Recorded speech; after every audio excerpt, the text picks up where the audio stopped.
Hi, I'm Derek Greer. In our ever-changing world, service providers oftentimes struggle to find innovative and new ways to reach out to those we serve. We're going to talk about one of those ways specifically today as we explore and delve into virtual supports. Come along on this episode of Tools of the Trade.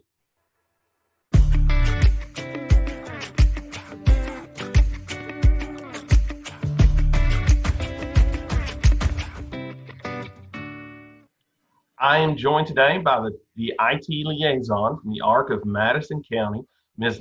Jackson. It's great to have you with us today. It is. I'm glad to be here. Thank you very much. Thank you. Y'all have been sort of navigating the uncharted waters on virtual supports for individuals. And recently you gave a presentation with the DD subcommittee on this, and it was so amazing that we wanted to capture it and bring it out and archive it so that folks would have access to it in case they had questions. They could go back and watch again. And I want to tell you, I was blown away with it. And I really, really appreciate the opportunity to record this and your willingness to come today and sort of take part in this and take time out of your schedule. Well, thank you very much. I am honored to have been asked to be a part.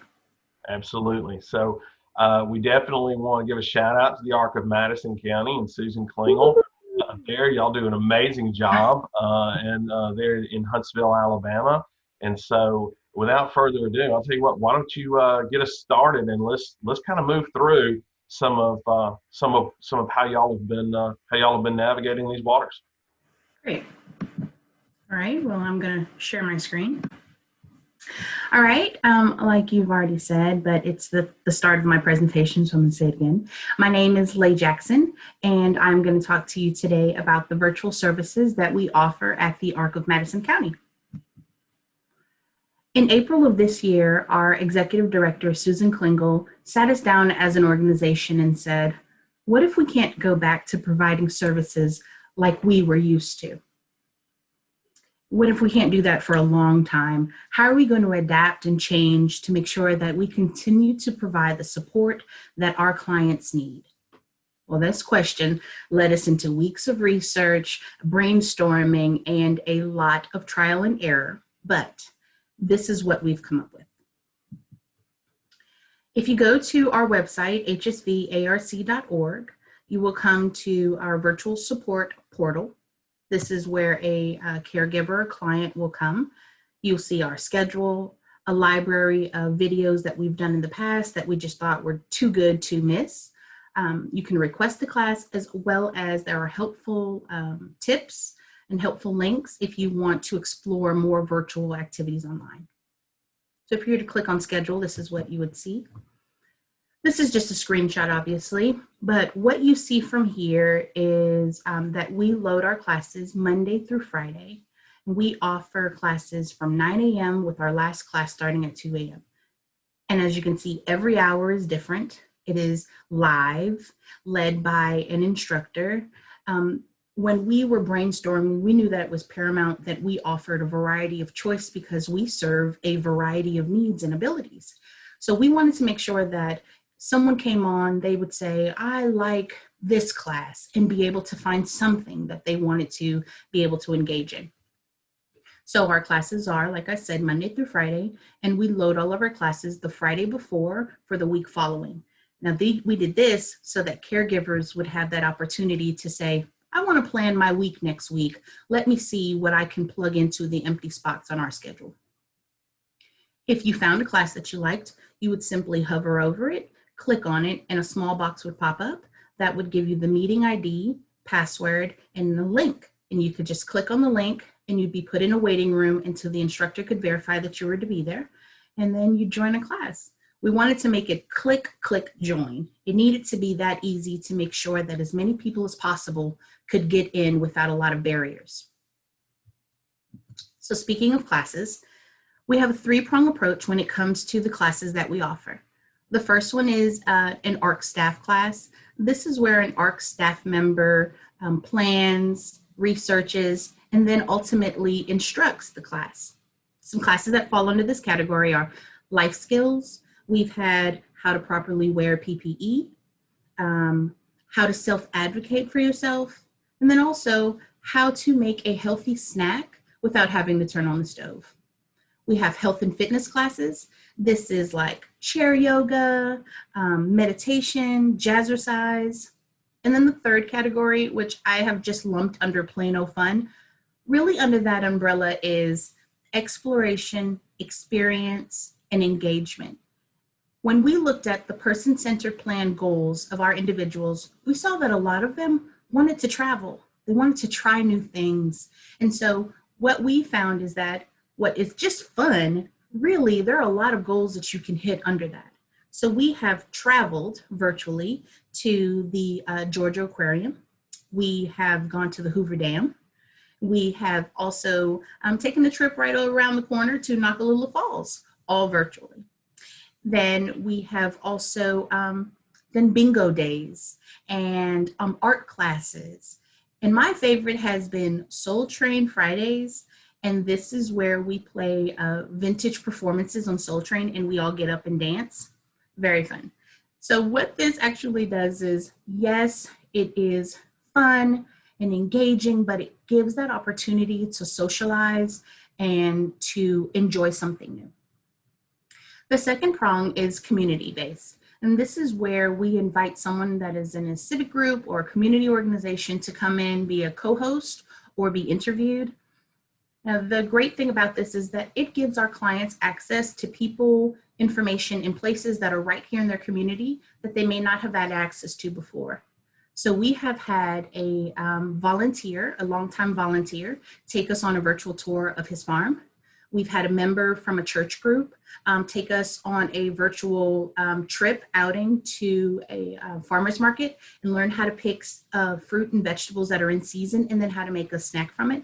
And then we have every Friday, all through July and June, we had a long-time volunteer. Before COVID, he was coming to the Ark to play his guitar and sing songs. So camp songs, popular songs. He was a favorite and we said we have to bring him on to Zoom and he was willing to. So the reason why those are also just important for the ARC ourselves is because these are partnerships and relationships that were formed pre-COVID-19 that we wanted to make sure were still viable and vital after COVID-19 so that was an arm of support that we could lean on. And our third prong is a one-on-one. It's pretty self-explanatory, but some of those person-centered plans, some of those goals aren't ones that could be captured in a group setting. So a caregiver has the opportunity to go on our support portal and click on request a class. You can ask for a specific instructor. You can tell them what skills you want to work on, and then we will do the research and find the instructor to try to mesh the two schedules so that we can make sure that that goal is being worked on and maintained for that individual. So those are our classes. How are our clients accessing those classes? Well, we originally thought we would buy Zoom and then send out a link and then everyone would just come. It was pretty simple, planned. What we found is that before we did that, we said, let's call our clients and our caregivers and see if this is something that they'd be interested in. So after we called and gathered information, what we realized is that we had a lot of yeses, but then we had a lot of yes, but. Yes, but I don't have Wi-Fi. Yes, but I don't have a device to access the internet. And yes, but I do not like technology at all. I don't want to be involved in, trying to help them get on. So when we came back to the table, we knew that we had to modify our plan of just buying Zoom and expecting it to all work out. We needed to make sure that we were offering different pathways so that as many people as possible that wanted to access the services could. So we've come up with 3 different pathways. The first one is the traditional model. That's where you had everything already. You were a yes, period. So we send you the link, you get on. The second is a modified traditional. That means you may have had Wi-Fi, but you didn't have access to a device. I think this is a key point that I want to point out. Some people had desktops And they thought, oh, yes, I have a computer, I'll get on. Well, if you have a desktop, doesn't necessarily mean you have access to a microphone and a camera. Because if you don't have a webcam or a monitor that already has that, then you don't have Zoom. So we needed to make sure that we asked those kinds of questions when we called. So people had desktops, but they didn't necessarily have a camera. What we decided is that we decided to buy Fire 7 tablets, which are relatively cheap, but they get the job done. And we loaded them with Zoom. We bookmarked our website, and then we sent out an ARC employee to show the caregivers and the clients how to get on with their own tablets. And so we let them keep that in their home themselves. That has been great. And our third has become our most popular and favorite. Our third is a hybrid. Now, this is where an ARC employee will come out with a mask, gloves, a hotspot, as well as a tablet. And they will pick up that client, and they maybe will travel to the porch and access the Zoom class in person. Or maybe they go in the driveway in the tram so that there could be air conditioning, spaced out, but still. And then sometimes what we found is that some of them even travel to a park and they go at a picnic table and they set up there. Now this has been a favorite because number one, it offers that caregiver a small break. And number two, it gives that client the change in scenery. After they watch that Zoom call, they can then turn to a real person and continue that conversation. Maybe they didn't understand something that they watched in Zoom. Maybe they're really excited about something and they just wanted to expand on what they learned. So that's why I think this has been a favorite pathway for a lot of our clients. Well, now I've told you about our classes and I've told you about how we are accessing these classes. The third thing is everyone wants to know, well, what did you use? How'd you get started? So the first thing is that we needed to find a platform to offer the classes. So we went with Zoom. Zoom has a HIPAA compliant version that has increased security measures that we felt really safe with. Now it has enabled waiting rooms, password protected, the ability to remove someone and block them from re-entering just in case you ever have an intruder. I want to just give you a heads up. If you want to buy the HIPAA compliant version, you have to specifically tell Zoom you want the HIPAA compliant version. It's not the kind that you can go on and just pick one of the plans that they have discounted. You have to talk to a salesperson and let them know, hey, I need this version. And then it enacts a separate procedure for you to go through. So with it, it is $200 a month that you have to pay for a year in advance. You get 10 hosts. That a host is someone who can start an account or who can start a meeting. And you can get up to 200 video streams plus I think maybe 300. So Zoom worked for us. We really liked it. And it is something that is becoming like a word that's synonymous with getting online and talking, right? I'll just meet you on Zoom. So people were calling like Google Meet Zoom. So I was thinking to myself, why go with another platform when it just seems everyone feels very comfortable with Zoom? We can take one of those obstacles out. The third thing is, how do we get that information of the classes to our clients? Well, we started with email. Everyone doesn't check their email. Some of them just use it for like spam. Then we tried paper. Paper didn't work because if we had a change of plans, we had to send out another piece of paper. Then we realized that Google Calendar was going to be the best thing. The reason why is because it's free. That was our favorite. And the second thing is it's collaborative. So all of the instructors could load their information. And then if I were instructor, I would go and look and say, oh, someone else is already doing chair yoga. I'm not going to offer that this week. So that allowed that collaboration. And also the other thing that it does is it updates real time. So if I have made a mistake and I put the wrong class up, if I caught that at 9:30 and the class starts at 10 o'clock, I can go in, change that information. And that way I know at 9:59 when my client goes on, they're clicking on the correct information. So that's why we really love Google Calendar. And the third thing is they ask, well, where are you getting your ideas from? We're getting it from Pinterest, from Google, from everywhere that's online. You know, the curse of it's COVID-19, but the blessing is pre-K to college professor is at home right now. So they are sharing their resources online with each other that we were able to tap into. Virtual field trips, virtual activity ideas, lesson plans, curriculum, PowerPoints. So if we're not an expert in it, why would we learn how to do chair yoga when there is a lady that's already doing chair yoga on YouTube? We're just going to let her do it. If you have some hesitation about what your first class is going to be, here's my tip to you. Go on YouTube, look up a virtual field trip. Pick one that you think is going to fit for your clients. All you do is share your screen on that YouTube video, show the video, stop it every once in a while, and start that conversation. What do you think it feels like there? Would you like to go there? Have you ever been somewhere like there? It makes it very easy. And then that's your first class. There you go. You're welcome. So I have told you what we did to get started, how we got started, and maybe by now you are ready to get started yourself. So here are my 3 tips, COVID-19 style, for your start. First thing I want you to do is check the client's temperature.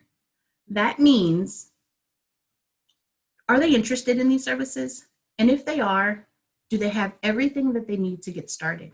Remember, do you have a webcam, a microphone? Do you have ability to get on Wi-Fi, and is someone there to help you? If not, that might change your plans. The next thing that you want to do when you have them on the phone is go ahead and ask, have any of your goals changed during this time period that you haven't been with us? So we can go over those person-centered plan goals because they may have been modified. And this is a way that you can make sure that you're understanding what their goals are before you start planning your classes. Your second thing is pick the right PPE. This means pick the right equipment for your organization. If you only have 1 instructor and 15 people, maybe you don't need Zoom. That's a big commitment and a big budget. Maybe you need Google Meets. It is free for nonprofits and is very easy to use. And the third thing, which I think is the most important, is keep your heart healthy. We all know that the heart of our organization are the people that work with our clients. So we have to make sure that every step of the way they are listened to, respected about their feedback and their opinions, and you train them, and then you make sure that they feel that there's a dignity in that training, because it wasn't necessarily a requirement that they knew how to connect a hotspot to a tablet to do this job, right? So we found that some of the hesitation that people had to technology is they had a fear of feeling inadequate. So we needed to make sure that we found where they may have been just not up to par, and we helped them and worked with them so that they felt comfortable. Because when we got them on our side, as far as providing these services virtually, it went much smoother. I mean, they were excited about the different kind of classes that they could teach. So keep your heart healthy, and the classes should go very well. The last thing that I want to tell you is, even to this day, we have been in the process probably 2.5 months now. I still log in to every class. I log in to make sure that if there's something that I can tell the host about, some feedback, maybe I can offer some remote technical help. And what I find is clients yelling out, hey Mona, hey, how you doing? You know, they're dancing, they're waving, they're interacting. And sometimes when there are 40 people in a Zoom call that don't know how to use the mute button, it feels a little chaotic. But what I remember when I look at it is that that person is so excited to see someone and talk to someone and be in the same space with someone that is outside of their house. It is important. These virtual services are chipping away at that isolation that plagues the community that we serve. So is it a little annoying to have to revise your plans and go back to the drawing board? Yes. But if the end result is that, it's worth it. So if you'd like to see what our virtual support services look like, I invite you to go to our website. That is hsvarc.org. You can poke around and see what our virtual support looks like. And I want to say ahead of time, feel free to make it look exactly the same. There are some people who say, I don't want to copy you, copy me. I pulled ideas from someone else.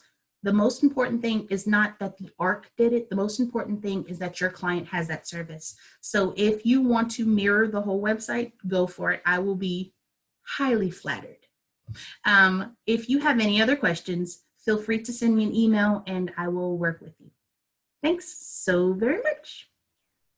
Thank you, Lane, so much for this information. This is fantastic information. You know, one of the things that I really like about these online platforms is that for somebody who doesn't necessarily have a microphone, you know, most of them allow a call in. So you could be watching the video on a computer and still be able to hear what's going on by calling into the toll free numbers or the numbers associated with that region. You know, you touched on a point that I think is often sometimes overlooked or discounted that is extraordinarily important, and that is the feeling of isolation.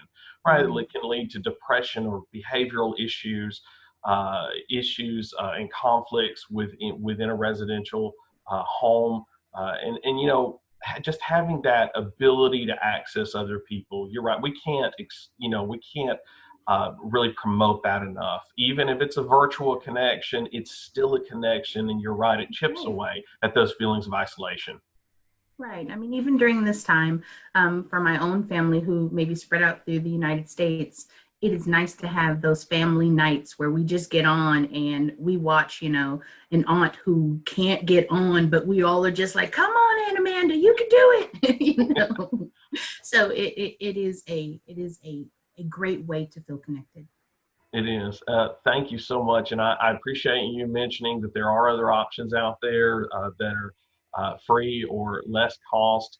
But as everyone can see, you know, you and I are utilizing the Zoom platform today to conduct Right. this training. So it's been fantastic having you with us today, and the information that you brought is very important. I appreciate you taking the time. And again, we appreciate Susan Klingel and the ARC of Madison County and the entire team up there for loaning you to us for a little while today to be able to put this together.